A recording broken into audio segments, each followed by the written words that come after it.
The cold December wind cut through Grand Central Station like a knife, and the thousands of people rushing through its massive halls pulled their coats tighter around their bodies as they hurried to catch their trains. Among all these busy people, there was one woman who had nowhere to go. Her name was Millionaire, and she was 68 years old, though the hard years on the streets had made her look much older than her actual age. She sat in her usual spot near Platform 7, her back pressed against the cold marble wall, her thin body wrapped in a coat that had seen better days many winters ago. The coat was brown once, but now it was a faded gray color with holes in the elbows and a broken zipper that could no longer keep out the freezing air. Next to her sat a small cardboard sign written in shaky handwriting that read "Anything helps, God bless," and a paper cup that held only a few coins. Every morning, Millionaire watched the same scene unfold before her tired eyes. Businessmen in expensive suits rushed past her without a single glance, their leather shoes clicking against the marble floor as they talked loudly into their phones about meetings and money and things that seemed so important to them. Young women in high heels walked by in groups, laughing about their weekend plans, their shopping bags swinging at their sides as if the weight of the world had never touched their shoulders. Families with children hurried toward the platforms, the parents holding their little ones close, the children pointing excitedly at the big Christmas tree that stood in the center of the station. And not one of them, not a single soul in this sea of humanity, ever stopped to look at Millionaire. To them, she was invisible, just another piece of the background, no different from the trash cans or the old benches or the faded posters on the walls. Sometimes a kind stranger would drop $1 or $2 into her cup without making eye contact, and Millionaire would whisper a soft thank you that they never heard because they were already gone. But most of the time, people pretended she did not exist at all. It had not always been this way for Millionaire. There was a time, many years ago, when she was the one wearing beautiful clothes and walking through grand halls with her head held high. There was a time when people knew her name, when they lined up to see her, when they clapped their hands until they were red and sore just because she had given them something beautiful. But that time felt like a dream now, a dream from another life that belonged to another woman entirely. The Millionaire of today could barely remember what it felt like to be loved, to be seen, to be somebody. Now she was nobody, and she had accepted this truth with the same quiet surrender that she accepted the cold and the hunger and the loneliness. On this particular December morning, something unusual was happening in Grand Central Station. A large crowd had gathered near the center of the main hall, and there was a buzz of excitement in the air that Millionaire could feel even from her distant corner. She could hear voices talking, people whispering, cameras clicking, and she wondered what could possibly be causing all this commotion. Her old bones ached as she slowly pushed herself up from the cold floor, using the wall behind her for support. She picked up her cardboard sign and her paper cup and began to shuffle toward the crowd, her worn-out shoes barely staying on her feet as she walked. As she got closer, she could see that there was a beautiful grand piano sitting right in the middle of the station, its black surface shining under the bright lights like a piece of polished midnight. Millionaire stopped in her tracks, and her heart began to beat faster in her chest. She had not seen a piano like that in over 40 years, and the sight of it brought back memories that she had buried deep inside herself, memories that hurt too much to think about. Standing next to the piano was an old man with silver hair and kind eyes, dressed in a suit that probably cost more than most people made in a whole year. He was holding a microphone and speaking to the crowd, but Millionaire was too far away to hear what he was saying. All she could do was stare at that piano, her eyes fixed on its beautiful keys, her mind traveling back to a time when her fingers knew every inch of such an instrument. She remembered the way the keys felt beneath her hands, smooth and cool, and alive with possibility. She remembered the sound that would pour out when she played, a sound so beautiful that it could make strangers cry and lovers hold each other closer. She remembered the standing ovations, the flowers thrown at her feet, the way her name looked in big letters on concert posters all over the world. And then she remembered the night everything changed. The night the police officers came to her door with their hats in their hands and sadness in their eyes. The night she learned that her mother was gone forever, taken by a drunk driver on a rainy highway.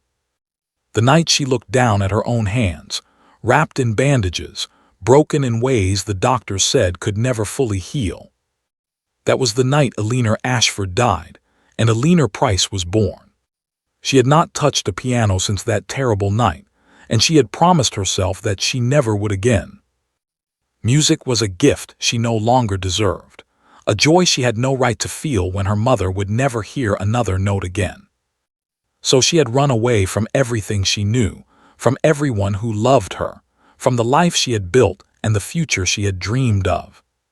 She had disappeared into the shadows of the world, and the shadows had swallowed her whole.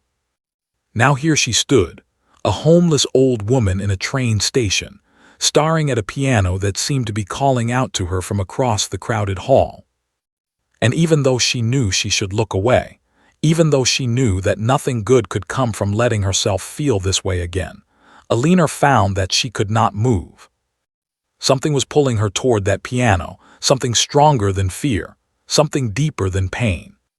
And somewhere in the back of her mind, a small voice was whispering that maybe, just maybe, this cold December morning was about to change everything. Marcus Wellington III was not like other billionaires, and everyone who knew him understood this simple fact very well. While other rich men spent their money on yachts and private islands and things that made them feel important, Marcus had a different way of looking at the world. He was 74 years old now, with silver hair that he kept neat and tidy, and eyes that were still as sharp and bright as they had been when he was a young man with dreams bigger than the sky.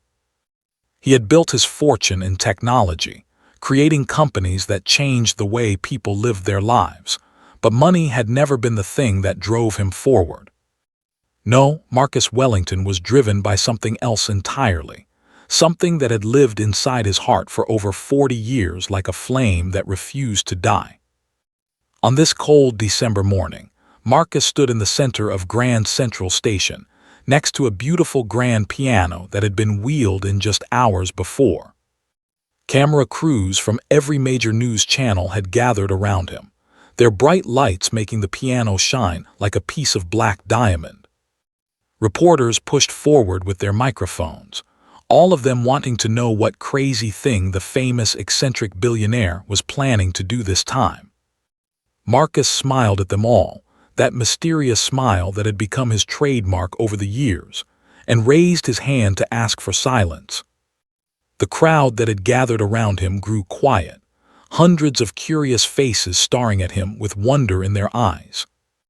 "Ladies and gentlemen," Marcus began, his voice strong and clear despite his age, "I have a challenge for you today, a challenge that comes with a very special prize." The crowd leaned in closer, eager to hear what he would say next. "I will give $1 million in cash to any person who can sit at this piano and play Chopin's Ballade No. 1 perfectly from start to finish." A wave of excited whispers washed through the crowd, and people began looking at each other with wide eyes. $1 million was more money than most of them would ever see in their entire lives, and all they had to do was play a piece of music on a piano. "But there is one rule," Marcus continued, holding up his finger. "No professional musicians are allowed to try, no one who has ever performed on a stage for money, no one who has ever studied at a music school, just regular, everyday people who happen to know how to play." The reporters began shouting questions at him all at once. "Why are you doing this, Mr. Wellington? What made you choose this particular piece of music? Is this some kind of publicity stunt?" Marcus just smiled that mysterious smile again and stepped aside, gesturing toward the piano with an open hand. "Who would like to try first?" he asked. For a moment, nobody moved, and then a young man in a business suit pushed his way through the crowd with a confident look on his face. "I took piano lessons for 3 years when I was a kid," he announced loudly. "Let me show you what I can do." He sat down at the piano and placed his fingers on the keys, and then he began to play. The sound that came out was terrible, notes crashing into each other like cars in a highway accident, the rhythm completely wrong, the melody lost in a mess of clumsy fingers and forgotten memories.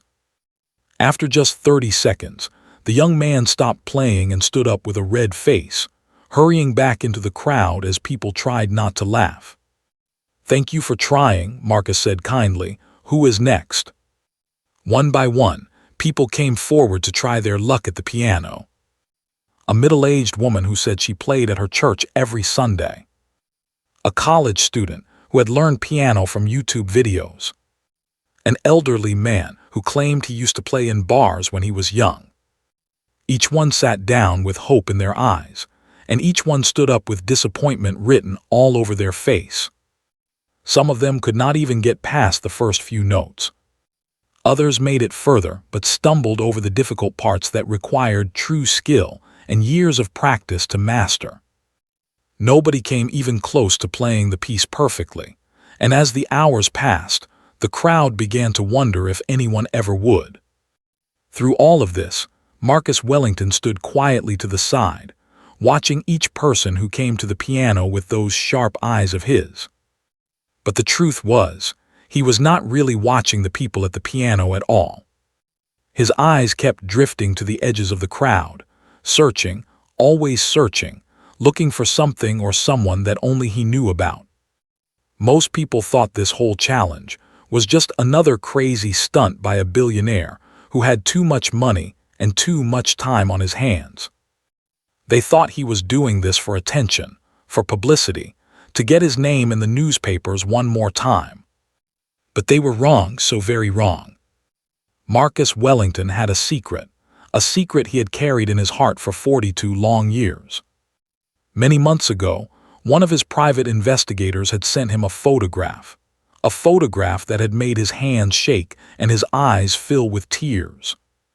The photograph showed a homeless woman sitting in Grand Central Station, her face worn by time and hardship, her body thin and tired. But there was something about her eyes, something about the shape of her face, something that Marcus would have recognized anywhere in the world. He could not be completely sure, of course, because 42 years can change a person in ways that make them almost unrecognizable. But deep in his heart, in that place where hope never completely dies, Marcus believed that the woman in the photograph was her. The woman he had loved with every piece of his soul. The woman he had planned to marry on a beautiful summer day so long ago. The woman who had disappeared from his life without a word, leaving him with nothing but questions and a broken heart that never fully healed. Eleanor Ashford, the greatest pianist he had ever known, the love of his life, the one who got away. If the woman in the photograph was truly Eleanor, Marcus knew that she would not be able to resist a piano forever. Music was in her blood, in her bones, in the very essence of who she was.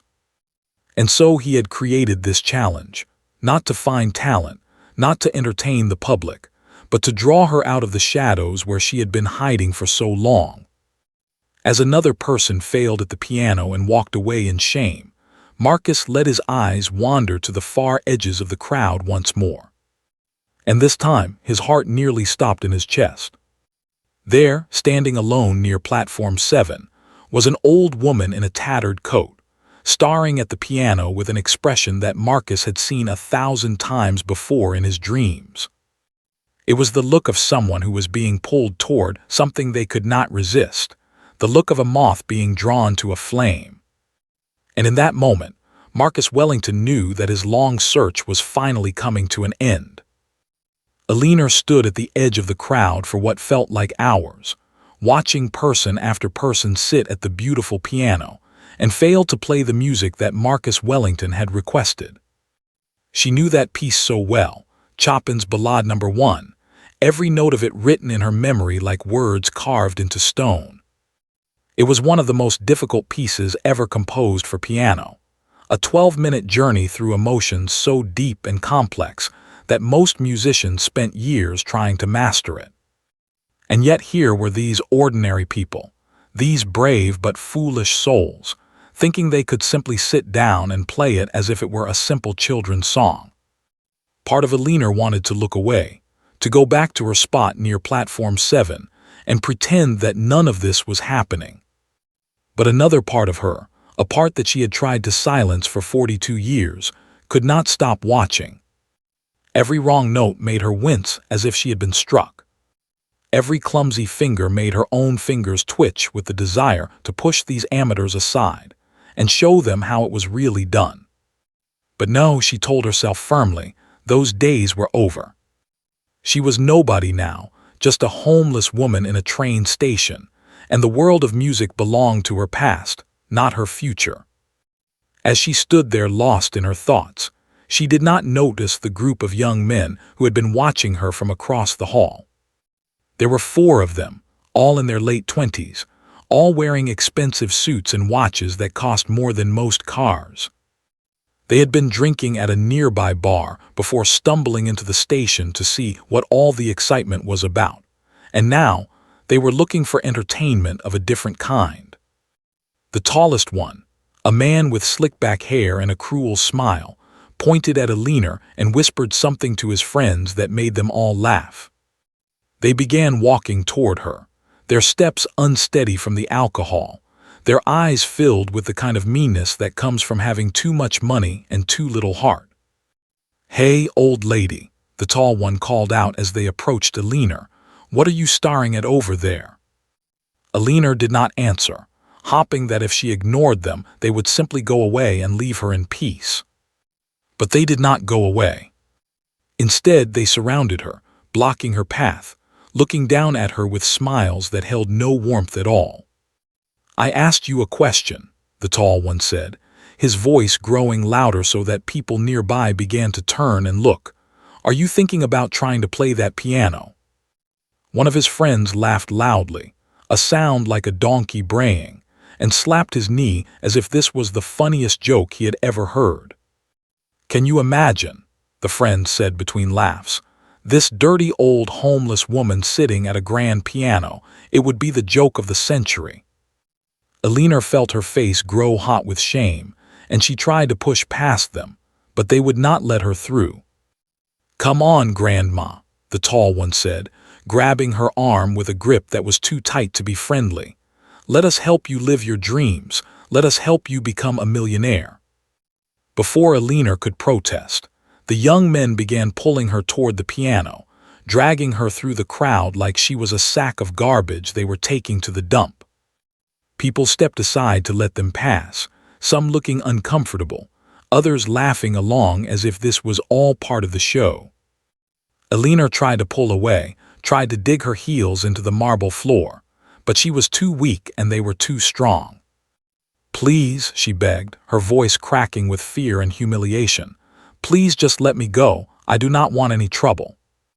But the young men ignored her pleas, and within seconds she found herself standing in front of the piano, the whole crowd staring at her with curious eyes. The cameras that had been filming the event turned to focus on her, capturing every detail of her tattered coat and her worn-out shoes, and her face that was red with shame. "Here you go, Mr. Wellington," the tall young man announced with a mock bow. "We found you another contestant. I am sure she will play beautifully." His friends burst into laughter again, and several people in the crowd joined in, their cruel sounds echoing through the grand hall of the station. Alina wanted to run, wanted to disappear into the floor, wanted to be anywhere but here in front of all these staring eyes. She looked down at her hands, those hands that had once been called the most gifted in the world, now wrinkled and spotted with age, the scars from that terrible night still visible on her knuckles. How could she possibly touch a piano again, with these hands that had caused so much pain? She was about to turn and flee when a voice cut through the noise of the crowd. "Let her play." everyone fell silent and turned to look at Marcus Wellington, who had stepped forward with an expression on his face that nobody could quite read. The young men who had dragged Eleanor to the piano suddenly looked nervous, realizing that they might have gone too far in front of one of the richest men in the world. "Sir, we were just having a bit of fun," the tall one stammered. "We did not mean any harm." "I said let her play," Marcus repeated, his voice quiet but filled with an authority that made everyone listen. Everyone deserves a chance. That was the whole point of this challenge. Security guards had begun moving toward the group, ready to remove the troublemakers, but Marcus raised his hand to stop them. His eyes were fixed on Eleanor, with an intensity that made her heart beat faster in her chest. There was something in his gaze, something that felt strangely familiar, like a song she had heard long ago but could not quite remember. "Please," Marcus said, and his voice was softer now, almost gentle. "Sit down and play if you want to." Eleanor looked at the piano, at its beautiful black and white keys that seemed to glow under the bright lights. She looked at the crowd around her, at the cameras recording her every move, at the young men who had tried to make her a joke. And then she looked at Marcus Wellington, at his silver hair and his kind eyes, and the way he was watching her as if she was the only person in the entire station. Something stirred inside her, something that had been sleeping for 42 years. It was not courage exactly, and it was not anger at the cruel young men who had humiliated her. It was something deeper, something that had been waiting all this time for a moment just like this. Slowly, as if moving through a dream, Eleanor walked toward the piano and lowered herself onto the bench. Her hands were trembling so badly that she could barely lift them to the keys. Tears began to form in her eyes as memories came flooding back, memories of love and loss and music that had once filled her soul with joy. The crowd held its breath, waiting to see what would happen next. And Eleanor Price, the homeless woman from Platform 7, placed her fingers on the keys of a piano for the first time in 42 years. The grand piano, with her trembling hands hovering above the keys. Most of them expected another disaster, another embarrassing attempt that would end in laughter and awkward silence. The young men in expensive suits who had dragged her to the piano were already smirking, elbowing each other, and getting ready to record her failure on their phones. Even the news reporters seemed bored, their cameras rolling only because they had nothing better to film at the moment. But there was one person in that crowd who was not expecting failure.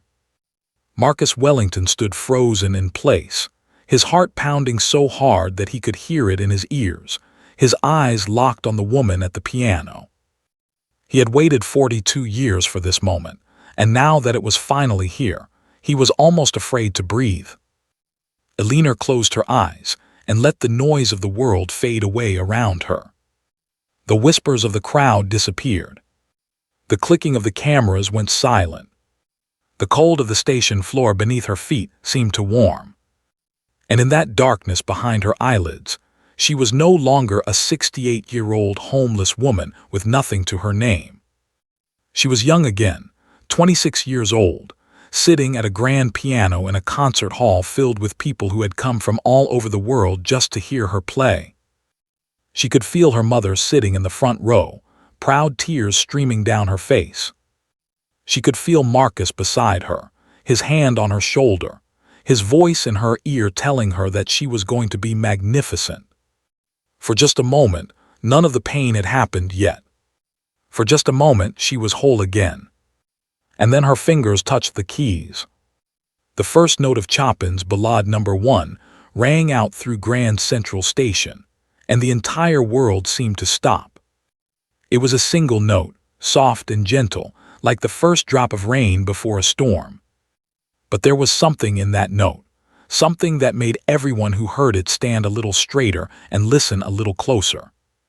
The second note followed, and then the third, and suddenly the air was filled with music so beautiful that people forgot how to move. Eleanor's fingers danced across the keys as if they had never stopped playing, as if 42 years had been nothing but a brief intermission between performances.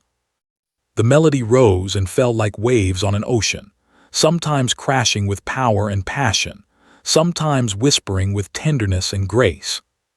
Her eyes remained closed, but her face told a story that everyone watching could understand. There was pain in her expression, deep and old and heavy, the kind of pain that comes from losing something you can never get back. But there was also joy, pure and bright and fierce, the joy of doing something you were born to do after thinking you would never do it again. The young men who had mocked her stood with their mouths hanging open, their phones forgotten in their hands, their cruel smiles replaced by looks of complete shock. How was this possible? How could this old woman in her tattered coat play like this? The reporters and camera crews leaned forward, suddenly realizing that they were witnessing something extraordinary, something that would be talked about for years to come. They made sure their equipment was recording every second, every note, every tear that rolled down Alina's weathered cheeks. In the crowd, strangers began to reach for each other without knowing why. A businessman in an expensive suit found himself holding hands with a young mother who had stopped to watch on her way to the platform. An elderly couple who had been married for 50 years looked at each other with the same wonder they had felt on the day they first met. A teenage boy who had been scrolling through his phone put it away and simply listened, feeling emotions he did not know he was capable of feeling. The music grew more intense as Alina moved through the piece, her fingers flying across the keys with a speed and precision that seemed impossible for hands so old.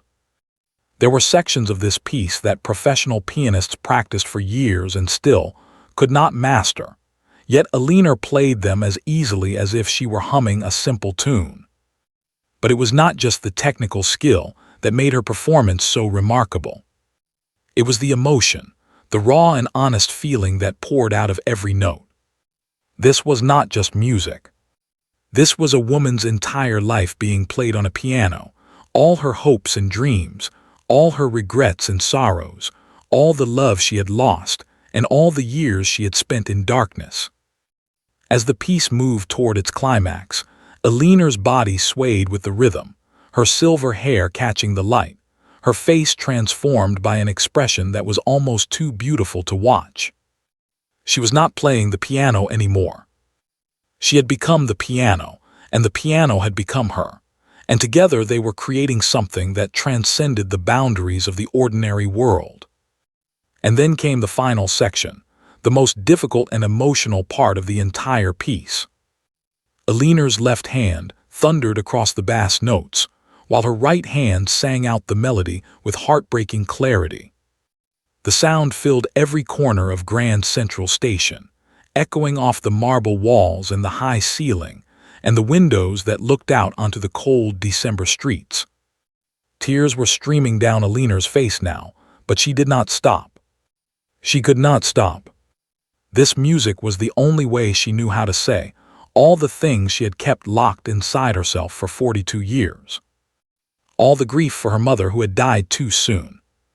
All the guilt for running away from the people who loved her. All the loneliness of living as a ghost in a world that had forgotten she existed. All of it came pouring out through her fingers and into the keys, and out into the air for everyone to hear. As she played the final notes, soft and gentle and achingly sad, the entire station fell into the deepest silence it had ever known. For a long moment, nobody moved, nobody breathed, nobody dared to break the spell that Alina's music had cast over them all.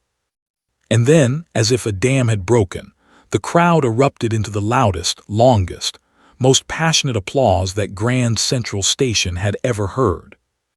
People cheered and clapped and stamped their feet. They whistled and shouted words of praise that blended together into a roar of pure human emotion. Tears flowed freely down hundreds of faces, faces of strangers who had never met before but who had just shared something that they would remember for the rest of their lives. But Alina did not hear any of it. She sat at the piano with her eyes still closed, her hands still resting on the keys, her chest rising and falling with deep breaths that shook her entire body. She had done it. After 42 years of silence, she had finally played again. And now, for better or for worse, there was no going back to the shadows where she had been hiding for so long. The applause that filled Grand Central Station was unlike anything anyone there had ever experienced in their entire lives. It started as a rumble, like distant thunder rolling across the sky, and then it grew and grew until it became a roar that shook the very walls of the building. People who had been sitting on benches leaped to their feet. People who had been rushing to catch their trains stopped in their tracks and joined in the celebration. Even the security guards and the station workers, and the people selling coffee at the little shops around the edges of the hall, put down what they were doing to clap their hands raw. This was not the polite applause that people give at the end of a movie or a speech. This was something else entirely, something that came from deep inside the hearts of everyone who had witnessed what had just happened. A homeless woman, a nobody, a person they would have walked past without a second glance, had just given them one of the most beautiful gifts they would ever receive. She had reminded them that magic was real. She had reminded them that miracles could happen in the most unexpected places and to the most unexpected people. She had reminded them that every human being, no matter how broken or forgotten they might seem, had something precious inside them worth discovering. The young men in expensive suits, who had dragged Alina to the piano as a joke, were no longer laughing. The tall one with the slick-back hair stood with tears streaming down his face, his cruel smile replaced by an expression of deep shame. He understood now, perhaps for the first time in his privileged life, that he had almost destroyed something beautiful simply because he thought it was fun to hurt those who were weaker than him. He would never forget this moment, and he would never be quite the same person again. The news reporters were going crazy, speaking rapidly into their microphones, their voices filled with excitement as they tried to describe what they had just witnessed. "This is absolutely incredible," one of them shouted over the noise of the crowd. "We came here expecting another silly stunt from the eccentric billionaire Marcus Wellington, but what we got instead was something truly miraculous." "Who is this woman?" another reporter demanded, turning to her cameraman with wide eyes. "Does anyone know who she is and where she came from?" But Alina heard none of this. She still sat at the piano bench with her eyes closed, her hands still resting on the keys, her whole body trembling with emotions that she did not know how to contain. The music had opened a door inside her that she had kept locked for 42 years, and now everything was pouring out at once. Grief for her mother, sharp and fresh as if the accident had happened yesterday. Shame for running away from everyone who loved her. Regret for all the years she had wasted hiding in the shadows when she could have been living in the light. And underneath it all, a strange and frightening thing that felt almost like hope. She had played again. After all this time, after everything that had happened, she had touched a piano and the music had come back to her as if it had never left. What did that mean? What was she supposed to do now? As these questions swirled through her mind, she became aware of footsteps approaching, soft and slow on the marble floor. The crowd had parted to let someone through, their applause beginning to fade as they sensed that something important was about to happen. Alina opened her eyes and turned to see Marcus Wellington, standing just a few feet away from her. He was looking at her with an expression that made her heart stop in her chest. It was not the look of a billionaire who had just seen an amazing performance. It was not the look of a stranger who had been moved by beautiful music. It was the look of a man who had been searching for something lost for a very, very long time, and had finally found it. Their eyes met, and in that moment, the 42 years between them seemed to melt away like snow in the spring sun. Alina saw beyond the silver hair and the wrinkled face and the expensive suit. She saw the young man with dark hair and bright dreams, who had asked her to marry him on a summer evening so long ago. She saw the love in his eyes, the same love that had been there on the night before everything fell apart.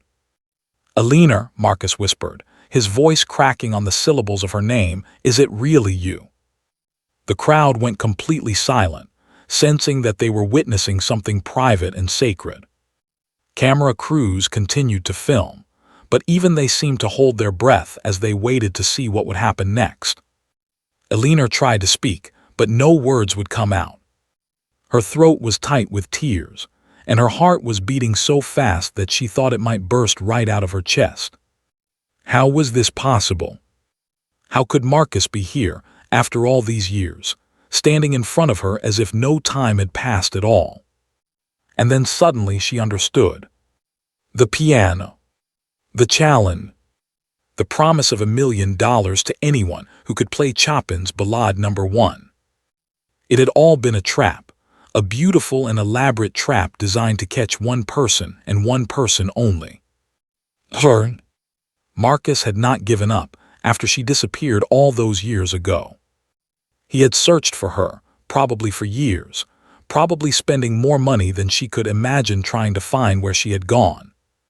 And when he finally got a clue that she might be living as a homeless woman in Grand Central Station, he had come up with this plan to bring her back into the light. Slowly, Marcus knelt down beside the piano bench, so that his face was level with hers. He reached out with a trembling hand and gently touched her cheek, wiping away a tear with his thumb. "I found you," he said, his voice barely above a whisper. "After 42 years, I finally found you." Eleanor shook her head slowly, unable to believe what was happening. "Marcus," she breathed, his name feeling strange and familiar on her lips at the same time. "I do not understand. How did you know?" "I never stopped looking," he replied, his own eyes now filling with tears that he did not try to hide. "I never stopped hopping. I never stopped loving you, not for a single day." The crowd around them began to murmur as people started to piece together what they were witnessing. This was not just a homeless woman who happened to be able to play piano beautifully. This was something much bigger, a love story that had been waiting 42 years to reach its next chapter.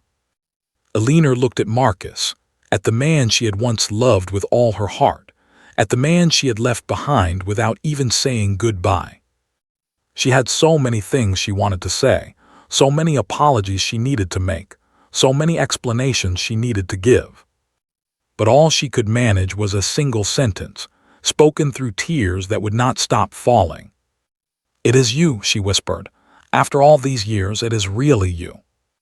And in the middle of Grand Central Station, surrounded by hundreds of strangers and dozens of cameras, two people who had been torn apart by tragedy 4 decades ago finally found each other again. The crowd in Grand Central Station watched in stunned silence as the old homeless woman and the silver-haired billionaire held each other's gaze, tears streaming down both their faces. Nobody understood what was happening, but everyone could feel that they were witnessing something extraordinary, something that went far deeper than a piano performance or a $1 million prize. Marcus slowly rose to his feet and offered his hand to Eleanor, helping her stand up from the piano bench on legs that felt like they might give out at any moment. "We need to talk," he said softly, his voice meant only for her ears, somewhere private, somewhere away from all these cameras.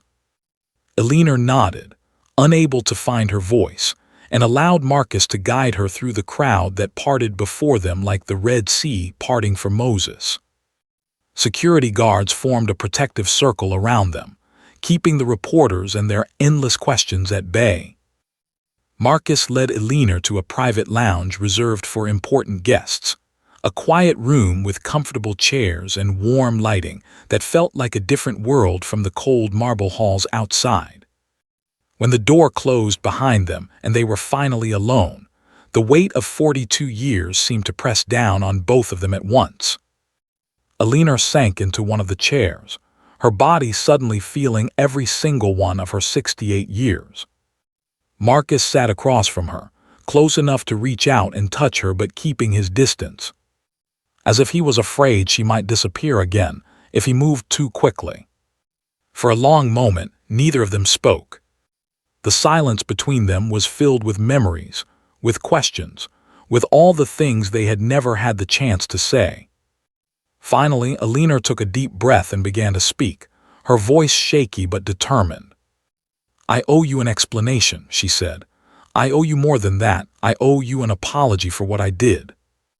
Marcus shook his head gently. "You do not owe me anything, Alina. I just want to understand what happened. I have spent 42 years wondering, 42 years not knowing if you were alive or dead." Alina closed her eyes as the memories came flooding back, memories she had tried so hard to bury, but that had never truly gone away. "Do you remember the night before our wedding?" she asked.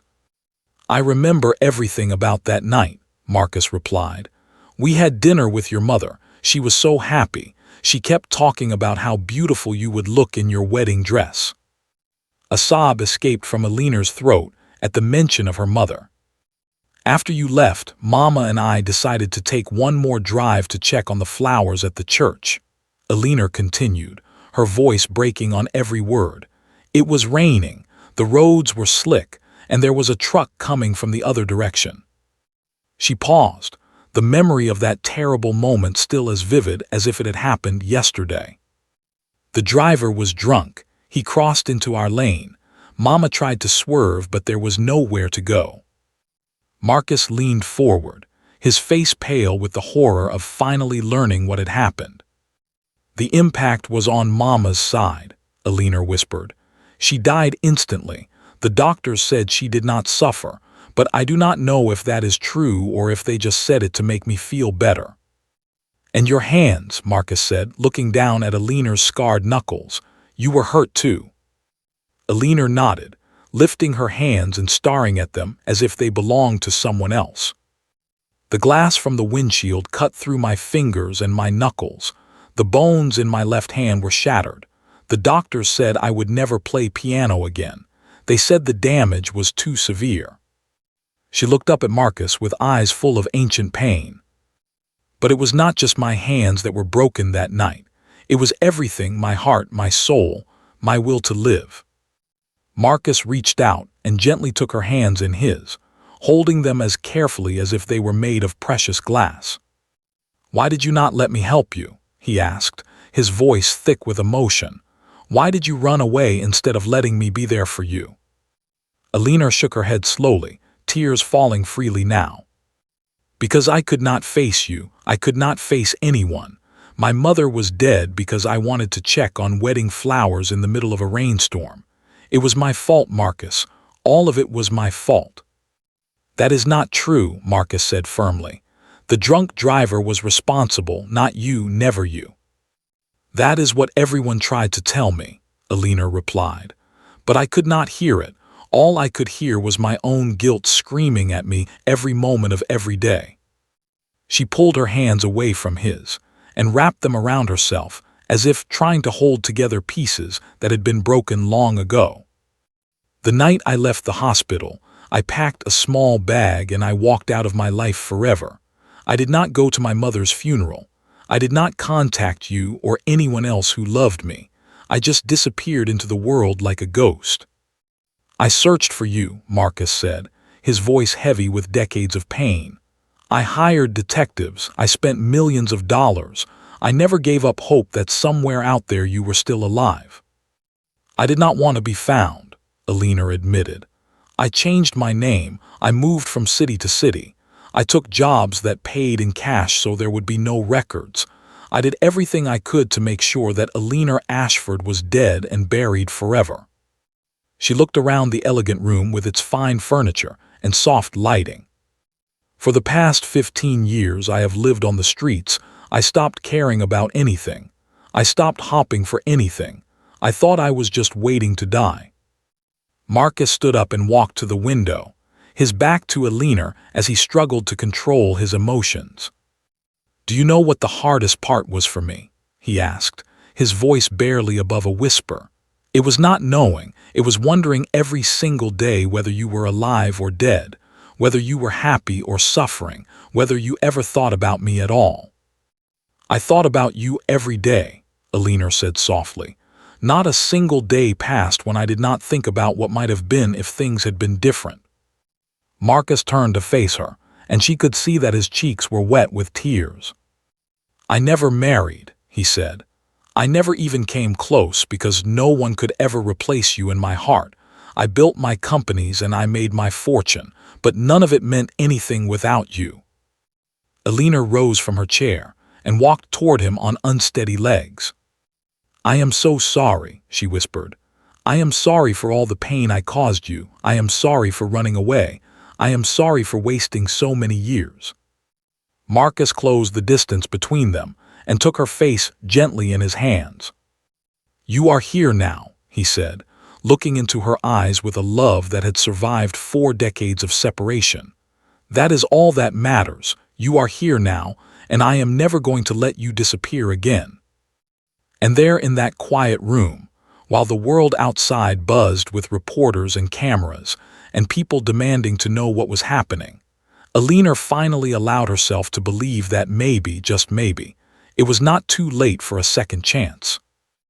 Alina and Marcus sat together in the private lounge for hours, talking about everything that had happened in the 42 years they had been apart.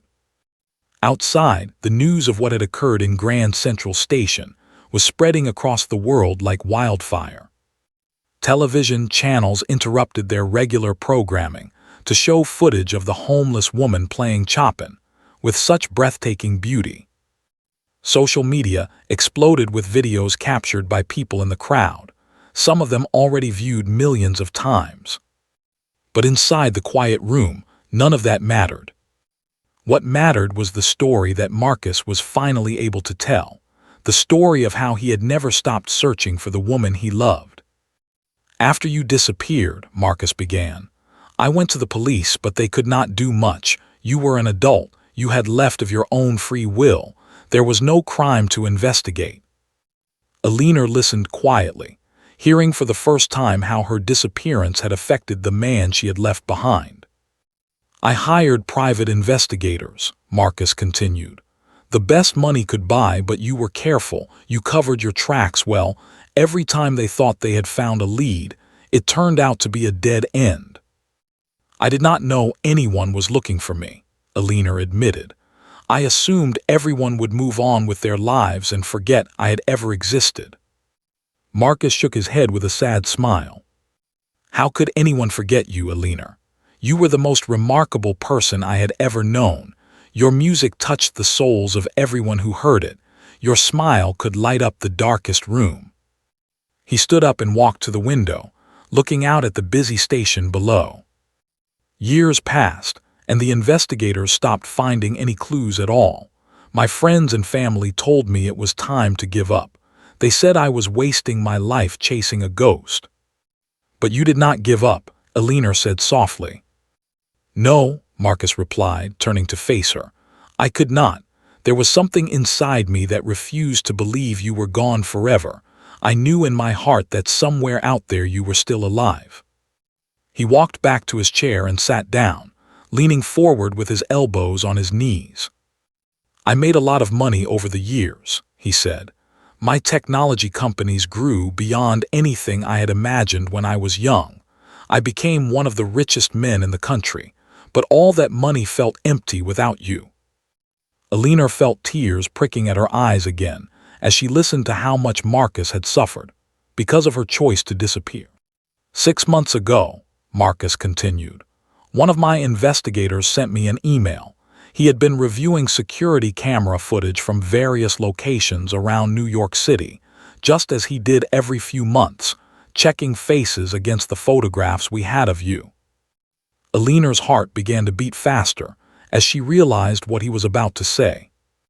The footage was from Grand Central Station, Marcus said, and there was a woman sitting near Platform 7. She was older, of course, and her face was worn by time and hardship, but there was something about her that made the investigator take a second look. He saw me, Alina whispered. He thought it might be you, Marcus confirmed. But he could not be certain. 42 years is a long time, and you had changed so much.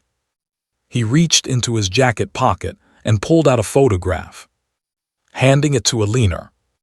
It was a picture of her, captured from a security camera, sitting against the wall of Grand Central Station with her cardboard sign beside her.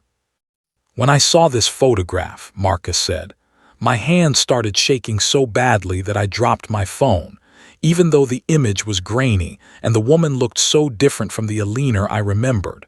I knew in my bones that it was you.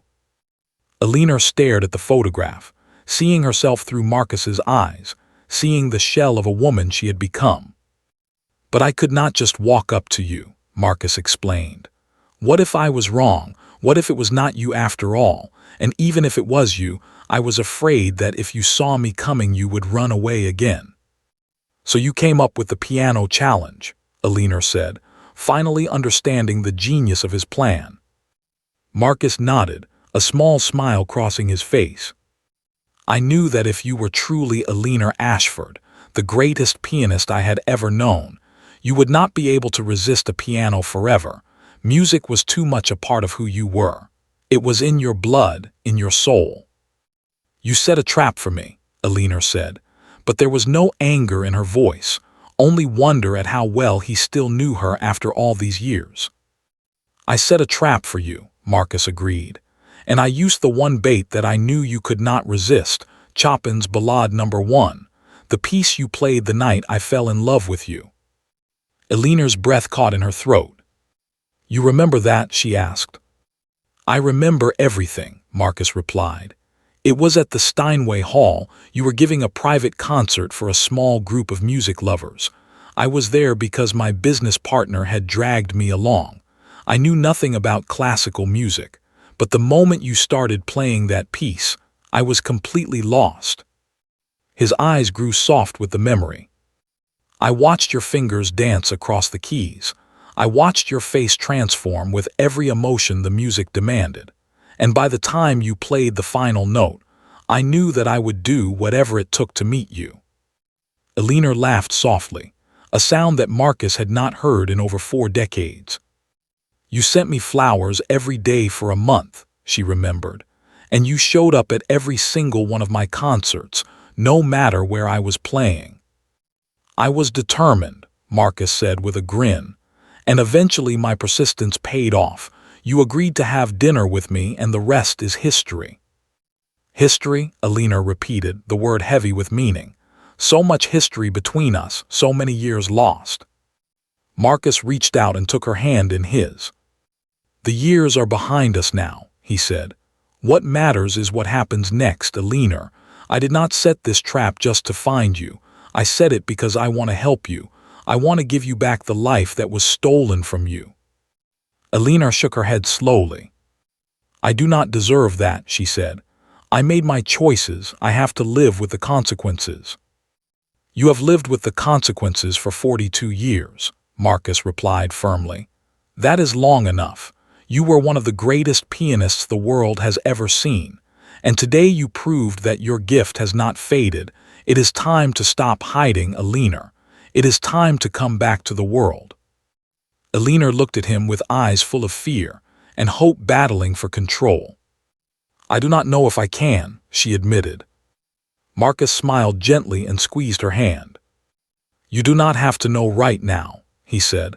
All you have to do is trust me. Can you do that? Can you trust me enough to let me help you?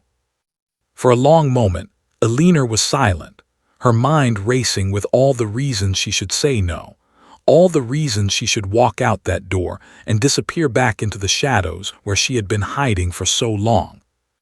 But then she looked at Marcus, at the man who had waited for her for 42 years, the man who had never given up hope, the man who had built an elaborate plan just to find her. And she made a choice. Yes, she said quietly, I can trust you. And with that single word, Alina took the first step on a journey that would lead her back to everything she had lost.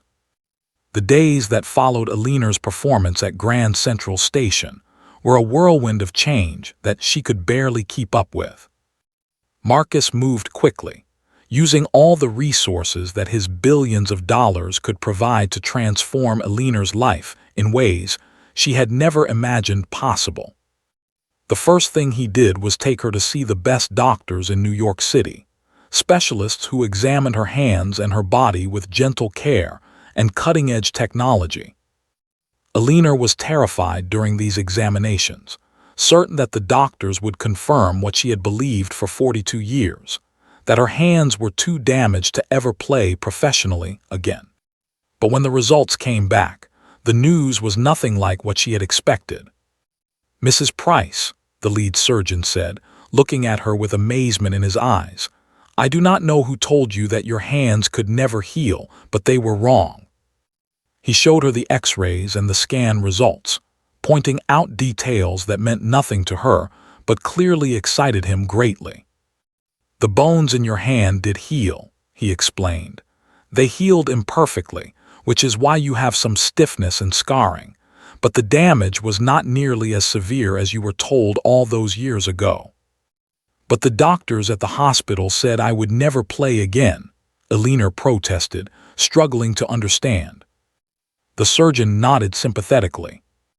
"Medicine has come a long way in 42 years, he said, "and frankly, I think the doctors back then were being overly pessimistic. Your hands have always had the potential to play. You just needed proper therapy and rehabilitation." He smiled at her warmly. "The good news is that with a few months of physical therapy, we can reduce the stiffness in your fingers significantly. You may never play quite as well as you did at your peak, but you can certainly play well enough to perform professionally." Eleanor left the doctor's office in a daze, her mind struggling to process what she had just learned. For 42 years, she had believed that her gift was gone forever, that the accident had stolen not just her mother but also her music. Now she was being told that it had all been a mistake, a terrible misunderstanding that had cost her decades of her life. Marcus was waiting for her outside, and when he saw the expression on her face, he rushed to her side with concern. "What did they say?" he asked anxiously. "Is everything all right?" Eleanor looked at him with tears in her eyes. "They say I can play again," she whispered, as if saying it too loudly might make it not true. "They say my hands were never as damaged as I thought." Marcus pulled her into a tight embrace right there on the sidewalk, not caring about the photographers who had been following them everywhere since the news of their reunion broke. "I knew it," he said into her hair. "I knew from the moment I heard you play at the station that your gift was still alive." From that day forward, Eleanor began a program of rehabilitation that took up most of her waking hours. She worked with physical therapists who helped her strengthen her fingers and increase her flexibility. She worked with a personal trainer who helped her rebuild the muscles in her body that had weakened during her years on the streets. She worked with a nutritionist who created meal plans to help her gain back the weight she had lost and give her the energy she needed for long practice sessions. And every evening, she sat at the beautiful grand piano that Marcus had installed in her new apartment and practiced for hours. The apartment itself was something out of a dream, a spacious home on the Upper East Side with floor-to-ceiling windows that looked out over Central Park. Eleanor had protested when Marcus first showed it to her, saying it was far too much and that she did not deserve such luxury. But Marcus had simply smiled and told her that she deserved this and so much more. "I have 42 years of missed birthdays and holidays to make up for," he said. "Please let me spoil you a little." While Eleanor focused on her recovery, the world outside was going crazy over her story. News channels could not stop talking about the homeless woman who had turned out to be a legendary pianist. Reporters dug into her past, uncovering the truth about Eleanor Ashford and her brilliant career that had been cut short by tragedy. They found old recordings of her concerts, performances that music critics had called among the greatest of their generation. They interviewed people who had known her before the accident, teachers and fellow musicians who spoke of her extraordinary talent with tears in their eyes. The story of her disappearance and her years on the streets captured the hearts of people around the world. Letters began arriving at Marcus's office by the thousands. Letters from strangers who had been moved by Alina's story and wanted to wish her well. Many of the letters were from people who had struggled with their own demons, their own periods of darkness and despair. They wrote to tell Alina that her story had given them hope, that if she could come back from the shadows after 42 years, maybe they could find their way back too. Alina read every single letter, often with tears streaming down her face. She had spent so many years believing that her life did not matter, that she had nothing to offer the world. Now she was discovering that simply by surviving, simply by refusing to give up completely, she had become an inspiration to millions. As the weeks turned into months, Alina's transformation became visible to everyone who saw her. The thin, fragile woman who had sat near Platform 7 was gone. In her place was a healthy, vibrant woman with bright eyes and a smile that appeared more and more often on her face. Her silver hair, once tangled and dirty, was now styled beautifully by one of the top salons in the city. Her wardrobe, once consisting only of a tattered coat and worn-out shoes, now included elegant dresses and comfortable clothes that made her feel like a person again. But the biggest change was not in how Alina looked. It was in how she carried herself, how she spoke, how she moved through the world. The shame and guilt that had weighed her down for so long were slowly lifting, replaced by something that felt almost like peace. She still thought about her mother every day, still grieved for the life that had been cut short. But she was learning, with the help of a kind therapist, that the accident had not been her fault. She was learning that punishing herself for 42 years had not helped her mother, and had not helped anyone else either. Most importantly, she was learning that it was possible to honor her mother's memory not by suffering, but by living the life her mother would have wanted her to live. A life filled with music and love and joy. And as she sat at her piano each evening, her fingers dancing across the keys with more grace and power than she had felt in decades, Alina began to believe that such a life might actually be possible. 6 months had passed since the day Alina sat down at the piano in Grand Central Station and changed her life forever. Now she stood backstage at Carnegie Hall, the most famous concert venue in the world, waiting to walk out onto the stage she had last performed on more than 4 decades ago. Her hands were trembling, but not from fear. They were trembling with anticipation, with excitement, with the overwhelming emotion of a dream coming true after she had given up on ever dreaming again. A young woman with a clipboard and a headset approached her with a warm smile. "Mrs. Ashford," she said, "we are ready for you whenever you want to go on." Alina smiled at being called by her real name, the name she had reclaimed after so many years of hiding behind an identity that did not belong to her. "Give me just 1 more minute," she replied. "I need to catch my breath." The young woman nodded and stepped away, leaving Alina alone with her thoughts. She looked down at her hands, at the scars that still marked her knuckles, at the fingers that had been through so much pain and so much healing. These hands had once been called the greatest in the world. These hands had made music that brought audiences to tears and critics to their knees with praise. And then these hands had been silent for 42 years, hidden away from pianos and from life itself. But not anymore. The past 6 months had been the hardest and most rewarding of Alina's entire existence. She had practiced for hours every single day, pushing her fingers to remember things they had not done in decades. There had been moments of frustration when her hands refused to cooperate, when the stiffness in her joints made certain passages impossible to play. There had been moments of doubt when she wondered if she was foolish to think she could ever perform again at the level she once had. But there had also been moments of pure magic, moments when the music flowed through her as naturally as breathing, moments when she remembered exactly why she had fallen in love with the piano all those years ago. And through it all, Marcus had been beside her, encouraging her when she wanted to give up, celebrating with her when she achieved a breakthrough, loving her with a patience and devotion that still amazed her every single day. She thought about him now, sitting in the front row of the audience just beyond the heavy curtains that separated backstage from the hall. He had been with her for every step of this journey, and she wanted more than anything to make him proud tonight. The concert hall was completely sold out, 3,000 seats filled with people who had come from all over the world to witness this historic performance. Some of them were music lovers who remembered Alina Ashford from her glory days and wanted to see if she could still play with the same brilliance. Some of them were people who had followed her story in the news and wanted to be part of the miraculous comeback they had read about. And some of them were ordinary people who had struggled with their own hardships and wanted to see proof that it was never too late to reclaim the life you thought you had lost. Alina took a deep breath and straightened her shoulders.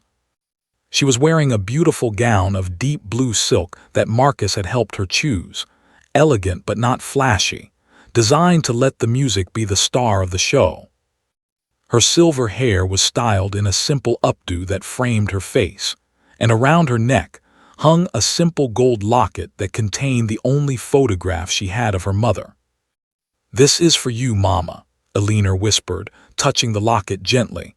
"I am finally going to play again, and I hope you can hear me wherever you are." She nodded to the young woman with the clipboard, who spoke quickly into her headset. A moment later, the house lights in the concert hall dimmed, and a hush fell over the audience. Alina walked out from behind the curtain into the glow of a single spotlight that illuminated the grand piano at center stage. The audience rose to their feet before she had even taken a single step toward the piano. 3,000 people, standing and applauding for a woman who had been homeless and invisible just 6 months ago. Alina had to stop and press her hand to her heart as tears filled her eyes. She looked out at the sea of faces, at all these strangers who had come to support her, to celebrate her, to welcome her back from the darkness. And in the front row, she saw Marcus, his face shining with tears of his own, his hands clapping harder than anyone else in the hall. She walked slowly to the piano, savoring every step, burning every detail of this moment into her memory. When she reached the bench, she turned to face the audience and gave a small bow that set off another wave of applause. Then she sat down, adjusted her position, and placed her hands on the keys. The audience fell silent, thousands of people holding their breath as one. Alina closed her eyes and let the world fall away, just as she had done in Grand Central Station, just as she had done in concert halls all over the world when she was young. But the piece she was about to play was not Chopin's Ballade No. 1. It was something far more personal, far more meaningful. It was a piece she had written herself 42 years ago, in the weeks before her wedding. She had called it For Marcus, My Forever, and she had planned to play it for him at their wedding reception as a surprise. But the accident had happened, and the wedding had never taken place, and the piece had never been performed for anyone. Until now. Alina's fingers began to move across the keys, and the most beautiful melody filled Carnegie Hall. It started soft and tender, like a whisper between two people who love each other. It spoke of first meetings and shy smiles, and the nervous excitement of falling in love. Then the music grew stronger, fuller, telling the story of a love that deepened with each passing day. There were passages of joy and laughter, of dancing together and dreaming about the future. There were passages of passion and intensity, of two souls becoming one. And then about halfway through, the music shifted. A minor key crept in, bringing shadows and sorrow. The melody became heavy with loss, with grief, with the weight of all the years spent apart. Alina played through her tears, pouring every drop of pain she had felt into the keys. The audience wept openly, strangers reaching for each other's hands as the music spoke directly to their hearts. But the peace did not end in darkness. Slowly, gradually, the music began to change again. Light crept back into the melody, tentative at first, then stronger and more confident. The minor keys gave way to major ones. The sorrow transformed into something like hope. And the final passage was a triumphant declaration of love that had survived against all odds. When Alina played the last note, she let her hands rest on the keys for a long moment, her eyes still closed, her heart so full she thought it might burst. Then the silence was shattered by the most thunderous applause Carnegie Hall had ever heard. People were screaming and crying and cheering all at once. They jumped to their feet and clapped until their hands were raw. And in the front row, Marcus Wellington stood with tears streaming down his face, his heart finally whole after 42 years of waiting. Alina opened her eyes and looked directly at him. "I wrote this for you," she mouthed, knowing he would understand even though he could not hear her over the roar of the crowd. Marcus pressed his hand to his heart and nodded. He understood. He had always understood. 3 months after her triumphant return to Carnegie Hall, Alina stood in front of a mirror in a small room at the back of a chapel, adjusting the simple but elegant wedding dress she wore. Her hands were steady now, no longer trembling with fear or doubt. The face that looked back at her from the mirror was one she was finally learning to recognize again. It was the face of Alina Ashford, pianist, survivor, and in just a few minutes, bride. The chapel was the same one where she and Marcus were supposed to have been married 42 years ago. A beautiful stone building with stained glass windows and wooden pews that had witnessed countless weddings over the past century. When Marcus had suggested getting married here, Alina had hesitated at first. This place held so many painful memories, so many ghosts of a future that had been stolen from them. But Marcus had taken her hands and looked into her eyes with that patient love she had come to depend on. "We cannot change the past," he had said, "but we can give this place new memories, better memories. We can finally finish what we started all those years ago." And so here she was, 69 years old, about to walk down the aisle toward the man who had waited for her for more than 4 decades. A soft knock came at the door, and Alina's heart jumped with anticipation. "Come in," she called, and the door opened to reveal a young woman with kind eyes and a warm smile. Her name was Sarah, and she was the daughter of Alina's best friend from her days as a concert pianist. Sarah's mother had passed away several years ago, but before she died, she had never stopped hoping that Alina would come back someday. When Sarah had heard about Alina's return, she had reached out immediately, and the two women had formed a bond that meant the world to both of them. "You look absolutely beautiful," Sarah said, her eyes filling with tears as she took in the sight of Alina in her wedding dress. "I am terrified," Alina admitted with a nervous laugh. "Is that normal?" Sarah took her hands and squeezed them gently. "My mother used to tell me stories about you and Marcus," she said. "She always said that she had never seen two people more in love, and now I get to watch you finally become his wife. I think she would be so happy if she could see this." Alina felt her own eyes grow wet. "I wish she could be here," she said softly. "I wish my mother could be here too. There are so many people I wish could see this day." Sarah nodded understandingly. "They are here," she said. "Maybe not in a way we can see, but they are here. They have been with you through everything, and they are celebrating with you now." A second knock came at the door, and a man's voice called out that it was time. Alina took a deep breath and looked at herself in the mirror one last time. She saw an old woman with silver hair and lines on her face that told stories of joy and sorrow. She saw hands that bore scars from a night that had changed everything. But she also saw eyes that were bright with hope and a smile that came from a place of genuine peace.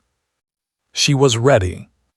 The music started as she stepped out into the small hallway that led to the chapel. It was not the traditional wedding march that most brides walked down the aisle to. It was a recording of her own playing, the love song she had written for Marcus all those years ago and finally performed at Carnegie Hall. As the first notes filled the air, Eleanor began her slow walk toward the double doors that would open into the chapel. Sarah walked beside her, holding her arm for support and friendship. When the doors swung open, Eleanor saw a sight that took her breath away. The chapel was filled with people, some sitting in the pews and some standing along the walls because there had not been enough seats for everyone who wanted to come. There were friends Eleanor had reconnected with since her return, people from her past who had never stopped caring about her.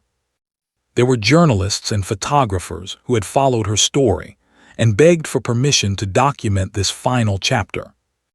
There were strangers who had written her letters and traveled across the country just to wish her well in person. And there at the end of the aisle, standing next to the altar with tears streaming down his face, was Marcus Wellington.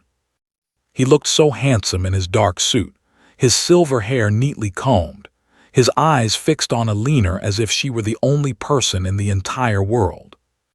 Eleanor walked slowly down the aisle, savoring every step, feeling the love of everyone around her like a warm embrace.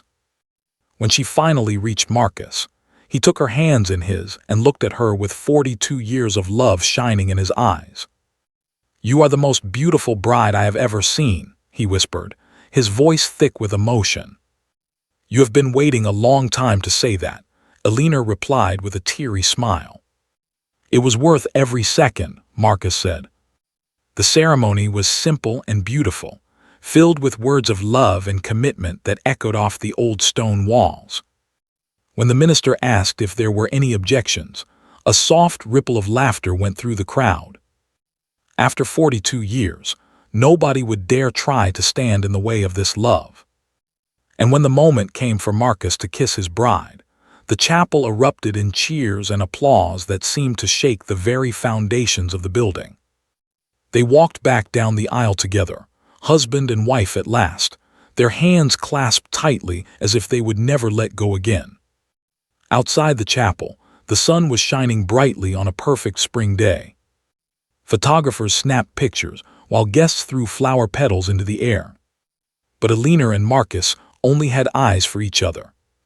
"We did it," Eleanor said, looking down at the ring on her finger, a simple gold band that matched the one on Marcus's hand. "After everything, we really did it." Marcus pulled her close and kissed her forehead. "This is just the beginning," he said.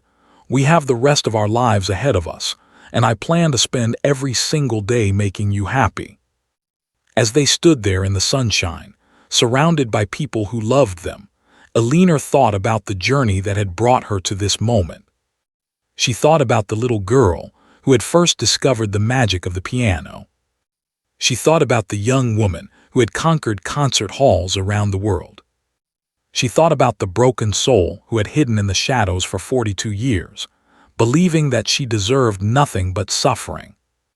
And she thought about the miracle that had brought her back to the light, back to music, back to love. Later that evening, at the reception held in a beautiful garden decorated with twinkling lights, a reporter approached Eleanor with a question.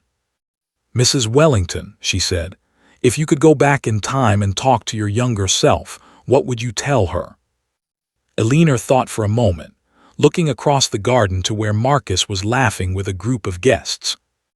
"I would tell her not to let shame silence her gift," she said slowly. "And I would tell her to never underestimate the people who truly love her, because they will search for her across a lifetime." The reporter wiped a tear from her eye. "That is beautiful," she said. "Thank you for sharing your story with the world." Eleanor smiled and looked up at the stars that were beginning to appear in the darkening sky.